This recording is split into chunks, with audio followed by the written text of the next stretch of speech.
शुक्रिया राहुल। अर्थ जगत यानी खबरें फायदे की, खबरें विकास की। आइए शुरुआत करते हैं टॉप लाइन से। ईमानदार करदाताओं को नहीं होगी कोई परेशानी। 8 नवंबर के बाद बैंकों में जमा 2.5 लाख तक नहीं होगी कोई भी पूछताछ, आयकर विभाग ने दिया भरोसा। छोटे शेयरों में खरीदारी कर लॉन्ग टर्म कैपिटल टैक्स बचाने वालों पर है आयकर विभाग की नजर। 15 लाख में से केवल 6 लाख कंपनियां ही भरती हैं आयकर return.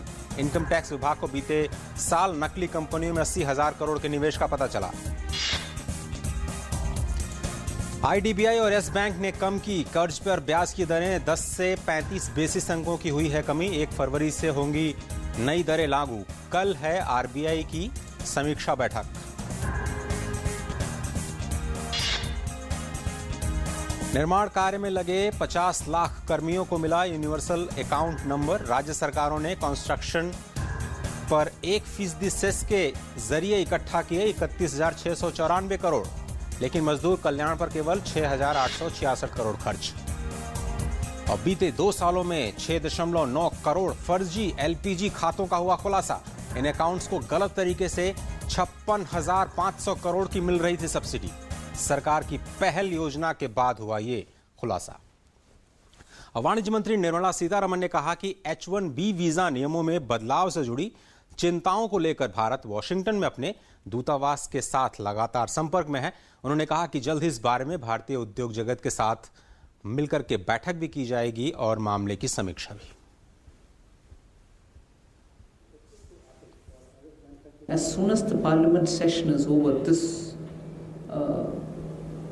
leg of it, after the 9th that is, we will be holding a meeting with the NASSCOM, with the industries which have significant presence in the US, talking to them about how they are working out in this environment. What are their strategies? What is it that the government is doing? We are going to have a clear exchange and discussion with them.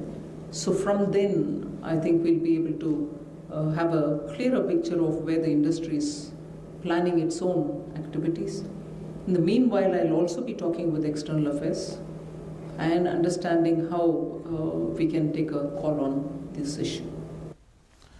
और H-1B visa नियमों को लेकर के 2 खास तरह की परेशानियां हैं। पहला, 6,000 तक वीजा की फीस बढ़ाई गई है, और दूसरा ये कि जो आईटी कंपनीज को मिनिमम वेजेस पे किए जाते हैं वो करीब करीब दोगुने कर दिए गए हैं। यानी अब नियमों के अनुसार जो भारत से गए या दूसरे देशों से गए हुए कर्मचारी हैं उनको 2 गुना पैसा देना होगा कंपनियों को, और यही उनके लिए सबसे बड़ी मुश्किल।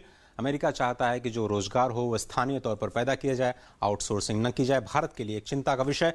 दुनिया भर के बाजारों पर निगाह डाल लेते हैं और शुरुआत करते हैं कि अमेरिकी बाजारों में किस तरह का रुख देखा गया। गिरावट के साथ डाउ जोन्स, S&P 500 और नैस्डैक काफ़ी कम गिरावट देखी गई, लेकिन प्रमुख तीनों बाजारों में गिरावट के साथ कल कारोबार समाप्त हुआ। यूरोपीय बाजारों पर रुख करते हैं और वहाँ भी गिरावट देखी गई। सबसे पहले डैक्स यानी जर्मनी के बाजार में 141 अंक, CAC 40 फ्रांस के बाजार में 47 अंक और FTSE 100 लंदन के बाजार में 16 अंकों की गिरावट नजर आई।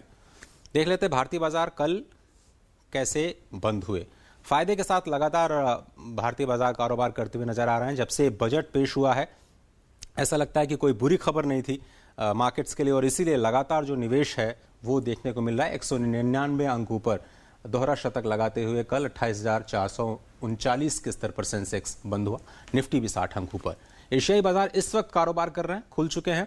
जापान की बात करें तो गिरावट है। स्ट्रेट टाइम्स में बहुत ही फ्लैट कारोबार चल रहा है। ताइवान में थोड़ी सी गिरावट। SGX निफ्टी में कई दिनों के बाद 13 अंकों की गिरावट शुरुआती कारोबार में दिख रही है।